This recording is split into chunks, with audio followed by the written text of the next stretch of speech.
তামিসার মা একটা মিথ্যাবাদী। আইনজীবী বলছে যে তার যৌনাঙ্গে সেই বীর্যের কোনো অস্তিত্ব পাওয়া যায়নি এবং ডিএনএ টেস্টেও সেটি প্রমাণ মেলেনি। তার মানে এই মামলা অর্ধেক হালকা হয়ে গেছে।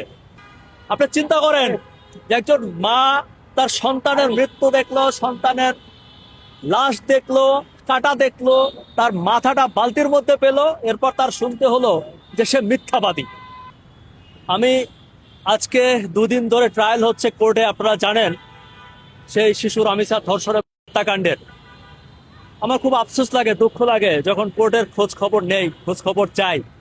মানুষ কেন এই দেশে বিচার চায় না তার একটা নমুনা আপনারা দেখতে পাবেন যদি ঢাকা সিএমএম কোর্টে যান, যে সেখানে কি হচ্ছে। একজন মা তার সন্তানের স্যান্ডেল পরে আছে, সামনে দরজায় নক করছে, বলছে দরজাটা একটু খোলো, আমার মেয়েকে পাচ্ছি না। সে দরজা খোলে না।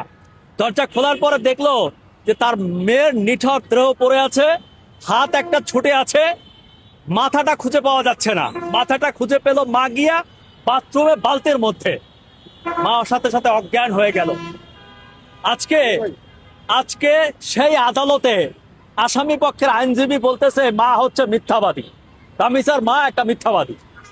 আপনি চিন্তা করেন যে একজন মা তার সন্তানের মৃত্যু দেখলো, সন্তানের লাশ দেখলো, হাতটা দেখলো, তার মাথাটা বালতির মধ্যে পেলো, এরপর তার শুনতে হলো যে সে মিথ্যাবাদী। তার মানে কি, যে এই দেশের মায়েরা আর কোনোদিন বিচার চাইবে না এই দেশে।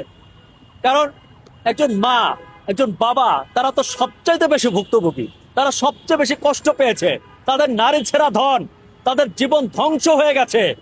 শেষ পর্যন্ত তারা বিচার চাইতে গেলে তাদের এরকম বাজে কথা শুনতে হয়, তারা মিথ্যাবাদী। আদালতে এখন কোর্টে ফাইট করতে হচ্ছে।